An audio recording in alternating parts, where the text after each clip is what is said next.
Hi folks, and here is my version of measuring the density of a bean can.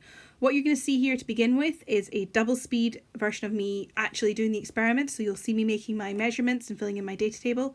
Feel free to speed through this part and fast forward through it as much as you want, or if you want to see something in more detail, you can always reduce the playback set speed of your YouTube video, and then you can see me at a slower pace.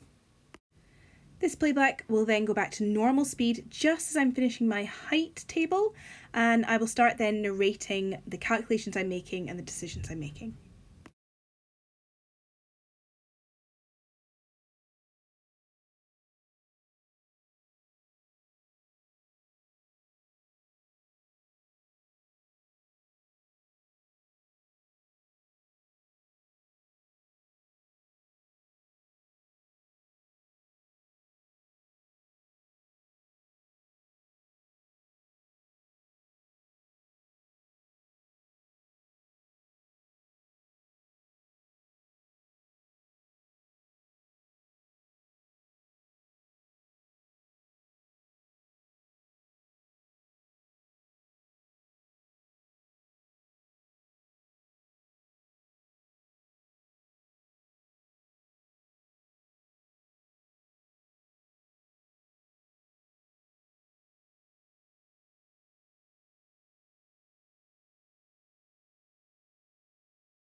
No calculation necessary. It's nice when that happens.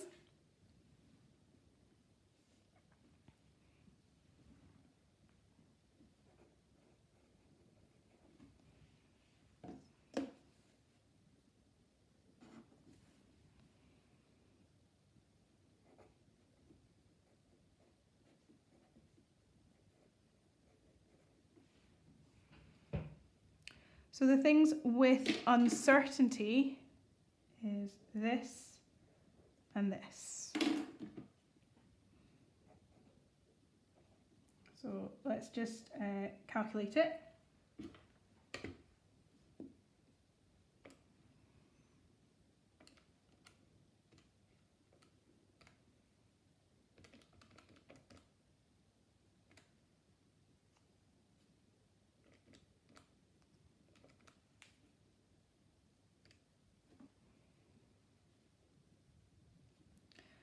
So 4 sig figs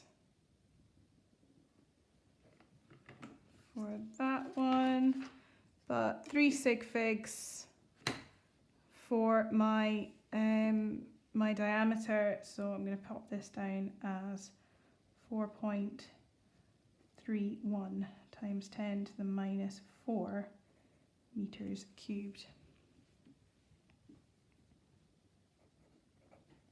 I'm about to make a mistake here and forget to write the squareds after my brackets, but I do catch it in the second line.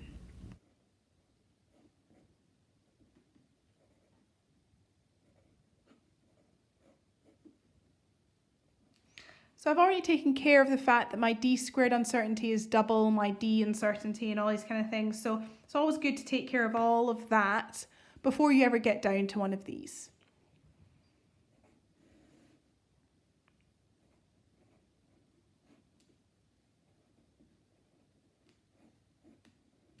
Proportional, so my times 10 to the minus 3's cancel out.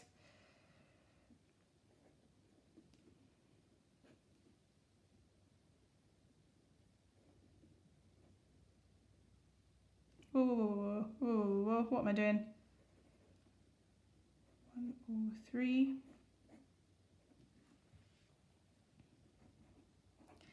So at this point, folks, I put all of that into my calculator and then I times by v at the end, and then I come back to my page.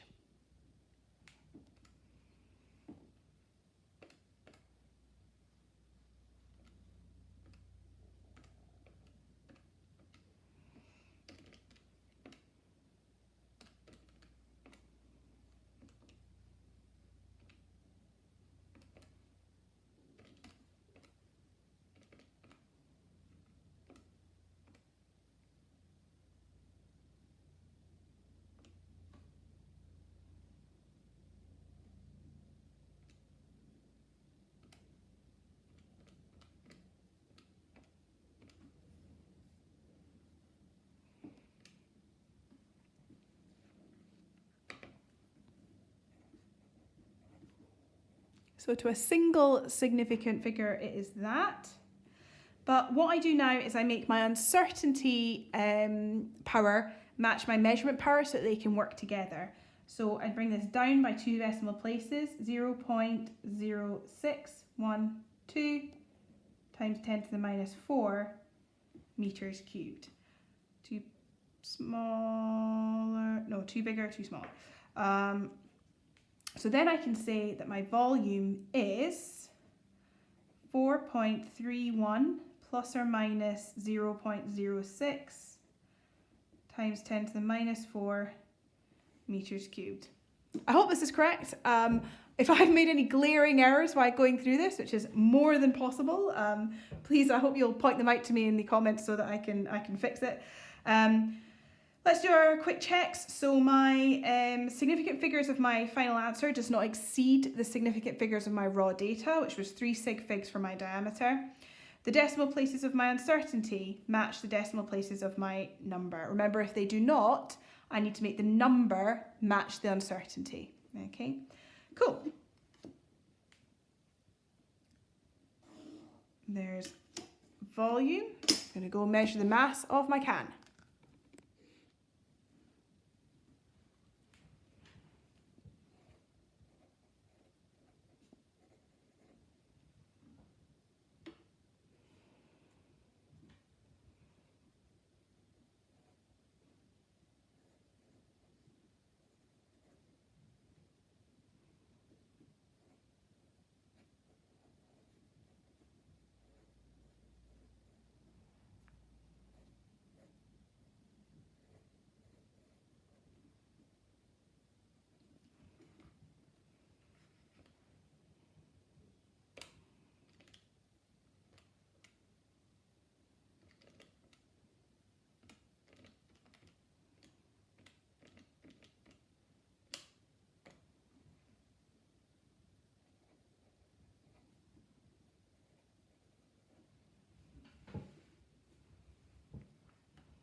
And of course, we know that this uncertainty is 3 times as big as the other uncertainty. So it was very predictable that the overall uncertainty was come out as this one. Okay, so it does save you a bit of time. I'm just trying to do it as fully as possible for your benefit, but you really can save yourself time. If any uncertainty is 3 times the size of any of the others, then it's gonna rule overall.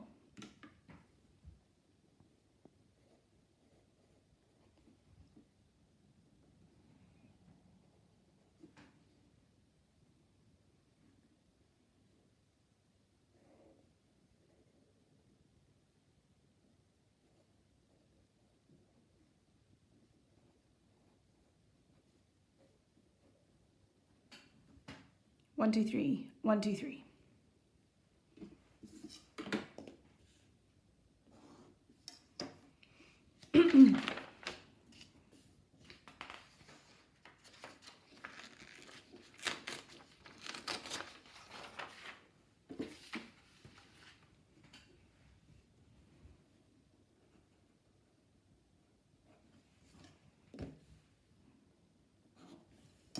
Now I've chosen to do my density in kilograms per meter cube because those are the SI units of the quantities I'm measuring. But all density units are valid, you know, as long as the units are going together. So if you did your height and your diameter measures in millimeters or centimeters, you know, you could have millimeters per kilogram, cubed per kilogram, or anything like that. Sorry, kilogram per millimeter cubed. As long as you're consistent with your units.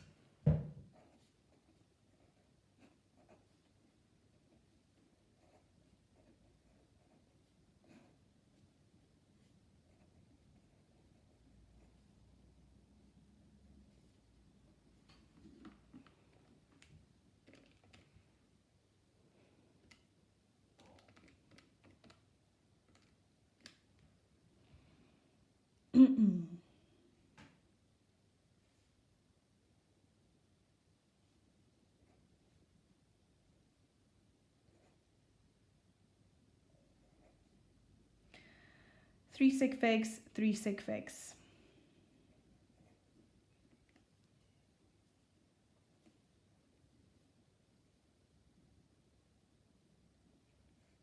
One, two, three.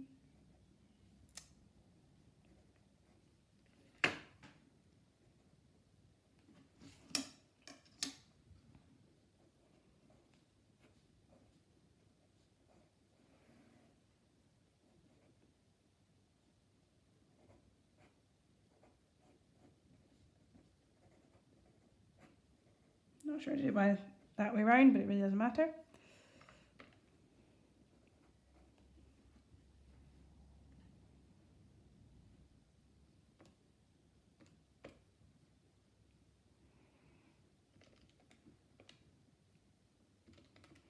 So one of the reasons why it's really good to have your uncertainties in the same power, as in the same times 10 power, so that those powers cancel when you do these fractional uncertainties, and just gets rid of a lot of unnecessary size and complication in your calculation.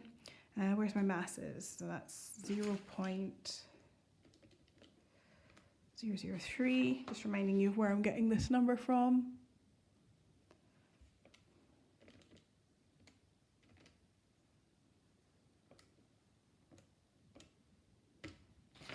Okay, so there's my fractional uncertainty. I'm now going to times that by my density, 1.08 times 10 to the 3.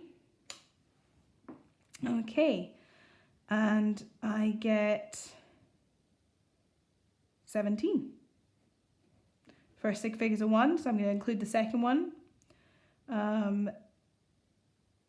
Kilograms per meter cubed. Okay, so I'm now going to make that into the same power as my measurement.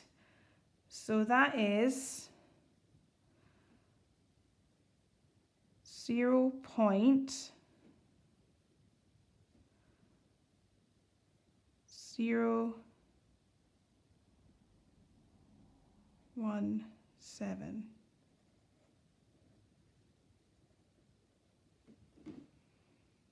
Is that right?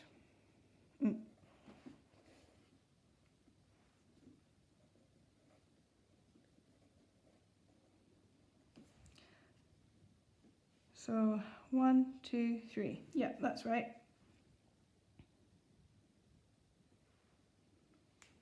Okay. So what this means, guys, is because my uncertainty has 3 decimal places, I can actually include a 3rd decimal place for my measurement. All of my uncertainties brought together over all of these measurements have ultimately allowed me to have 3 decimal places. So I can include an extra decimal place in my final number. So that means I can, in my final statement, uncertainty is king. So I'm going to go back to this calculation here. 0.464 divided by 4.31 times 10 to the minus 4. And I am now going to give that as 1.077 plus or minus 0.017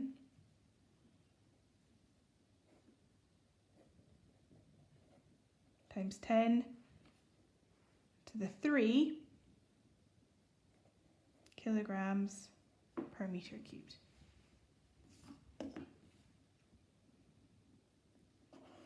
And there we go. There is the answer using if the first significant figure is a 1, you can use the extra, a second significant figure. You wouldn't be incorrect. You would not have marks taken off you if you decided for this final uncertainty to just round it up to 0.02. There is nothing wrong with making uncertainties larger. And so you could have your final density sticking to 1.08 plus or minus 0.02 times 10 to the 3 kilograms per meter cubed. That would also be absolutely fine. So the first significant figure being a 1, including the second significant figure, is not a hard and fast rule. It's an allowance. So if you want to include that second sig fig, you can. But you don't have to. You can just round it if you want. We would just tend not to round it down. Okay, so if you were going to go from 0.014 down to 0.01, that's like a significant decrease in your uncertainty. And you always want to keep your uncertainties larger if you can, okay, because that's giving you a wider room for maneuver. So it's absolutely fine to round it up. We just tend not to round it down. So that first significant figure being a 1 rule is to stop you rounding down to 0.01. All right, there we go. There is our final, both correct, versions of density of a bean can. In our next video, guys, I'm going to show you how to carry out data collection like this and uncertainty analysis using spreadsheets, which is something that we really want to do because obviously here I've only done a single set of each data. I haven't done a varying independent variable. So in most of your experiments, you're going to have far more data than this. And I think you can agree that's going to start becoming a lot to handle. But don't worry, we don't have to handle it by ourselves. We can get spreadsheets to do it for us. It's a little bit of a steep learning curve at the beginning, but if you can really get a handle on your spreadsheet skills, it's going to save you a lot of time and effort. So I'll see you in the next video to start on that. Thanks, folks.